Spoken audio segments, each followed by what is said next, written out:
Sorry, Wayne. Technical. What qualities do you think you showed to get the lead, and what are the areas that you need to improve on so you had a chance, as you say, of running away with the game?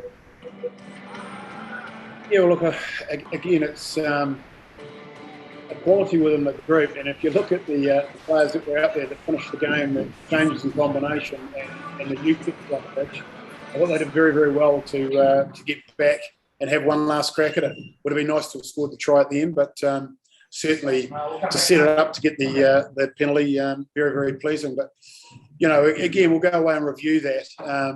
But for this particular group, with the work they've done over the last 3 weeks in particular, with the world champions in town, and then the brutal game that we had last week with 1 and a bit training sessions this week, we're just going to take away that result tonight and enjoy that. And, when the dust settles, we'll look back and we'll look at the squad that we've used, the depth that we've created. When we go 1 to 15 and look at our depth chart, I think, the benefits will lie there, really. And I guess they were the correct decisions, but, the red cards for Australia and Nick Tompkins playing on after what looked to most people like a knock-on, but wasn't. Things going your way just about.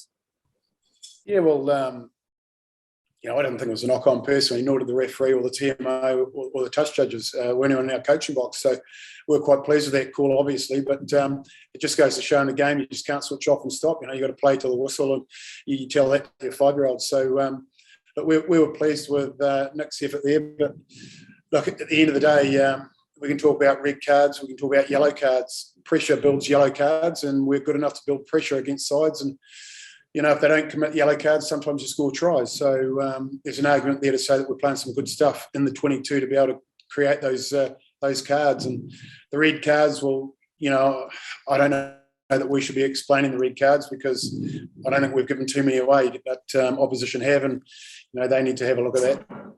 And what sort of shape do you think you're on overall as you go into the new year and the Six Nations over in Ireland?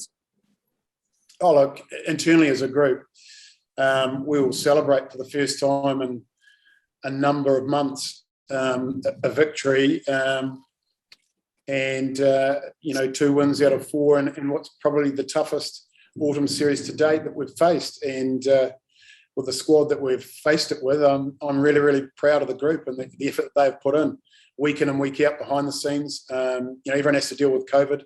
We've had a couple of scares in the camp.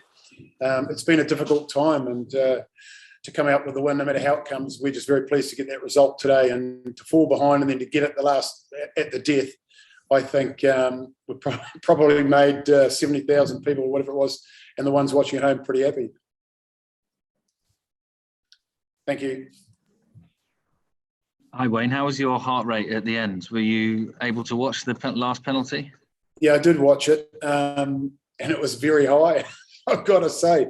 Look, those situations are cruel. One team has to be on the receiving end of a kick like that. Obviously, from our point of view, we're very pleased that we'd done the work to get back up there. As I said earlier, it would have been nice to have crossed the line. We must have been inches away, but certainly for Reece Priestland coming back into the international scene and to kick that, I know he'll be a happy man tonight. I appreciate you've only just finished this game, but when you reconvene next, it's going to be Ireland away, and obviously they had a marquee result last week. Where do you think you are in terms of squad depth and what you've achieved this autumn, having won the 2 from 4, seen a lot more players than you might have wanted to because of the injuries and all that? Yeah, you hit the nail on the head, really. That's pretty well summed up. Development has been the key. It's been forced upon us in a lot of areas, and we've had to go a bit deeper than we would have liked to have. But so we've learned a lot about players, as I've said, each week, and that's why it's so pleasing to get this result tonight with the side that finished up on the field. Because if you had asked me before we named the initial squad, if you had said you would have finished the game and try to claw back a 2-point deficit with about a minute and a half to go with that side, I would have thought you were joking. And look, it's just a credit to all those young men that got out there. Ben Carter, who I think came on in about the 15th minute, had to call the lineouts. Just a marvellous job. And young Chris coming on. Again, he throws himself about. He's full of energy. At 19 years of age, just what an exciting young talent. Tane Basham, who came in after the summer where he's a bit undercooked. He came in and played all 4 starts, and again today played well. So look, there's so many good stories here in relation to the development side of things. And it sounds like I'm just harping on down that track, but it's factual, and the depth chart now is looking a little bit better than it was at the start of this campaign.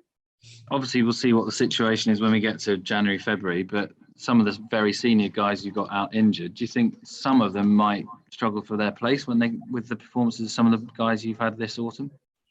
Well, look, individually, there's been some very, very good performances, and we're really, really pleased, and the depth is building. You've got some serious international talent and experience that's missing at the moment. When those boys are available and at the peak of their powers, some of them are some of the best players in the world, in my opinion. So, look, those guys, we hope, wish them all a speedy recovery from their injuries, and hopefully we'll get a number of them back into club football very soon, and they can get the required rugby under their belt, ready to hit the Six Nations running. Cool, thank you. Thank you. Hi Wayne, it's Alex here. How's Adam Beard and Lewis Rees-Zammit? It was a hell of a whack with Beard, wasn't it, for the red card? It was unfortunate for both players, really. For Adam, a shiner and a swollen side of his face, the right-hand side of his face is pretty puffy at the moment. So he took a very big blow. And obviously couldn't play on, so that was disappointing for him. But the success story of it was Ben Carter getting out there for some huge minutes and having to call the line out under pressure with a big crowd there, a lot of noise. I thought did exceptionally well. Sorry, Louis Rees-Zammit. Yeah, just a whack to the patella tendon. So hopefully that's not going to be too serious. And for a speedster like him, he just was pretty uncomfortable, so we had to get him off. I think Australia are coming in, so we'll leave it there. Thank you. Thank you.